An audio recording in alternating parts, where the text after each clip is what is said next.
خوست کې د 150,000 امریکایي ډالرو په لګښت د ویسټ آمو شرکت یاده څانګه د یو لړ ځانګړو مراسمو په ترڅ کې پرانستل شوه. د یاد شرکت مسؤلین وایي دوی پر رشکو سربیره د بوکسر په نوم هندي موټرسایکلونه هم یاد ولایت ته واردوي چې په دې سره به د اوسنیو رکشو بیه تر 200 امریکایي ډالرو راښکته شي.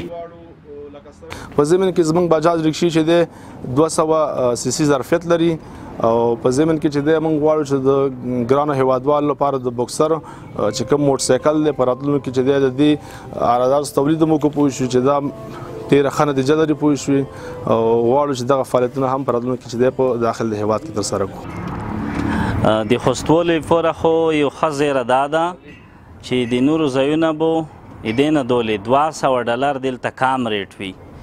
موږ سره به رکشا $200 دلته ارزونه وي او په دا رکشاو سې یو ښکله موبایل تړله ده او دی پوره ډېر ښه فرصت ده چې مثالو خلک روشي موږ ته دلته رکشا ویر کو هغه څوک چې پیسې لري نه لري په براخه کې موږ قدم وسرو د سره هیواد پرمختګ کو د خلک غربت ختمیږي د غربت ته پای ټکی خوي کېږي دغه سره ځکه په دې کې به تقریبا په سلهاوې زرهاوې کسون مصروف شي څوک به خپل رشکا چلوي څوک به دلته منشیتوب کو څوک به بله مزدوري کو او په نړۍ نړیوالې نړۍ هیوادې کې چې څوک افغانیون دي پنګونه یې ولته کړي دو په هغه هم زه دغه غږ کومه چې دا پنګونه چې په خارج کې باید داخل د افغانستان کې وکړي. ټولو ته معلومه ده چې اقتصاد زیربنا د هر شي ده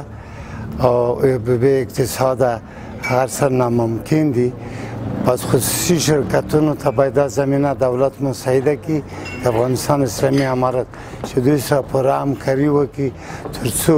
دلته خارجي او داخلي سوداګر پانګونه وکړي.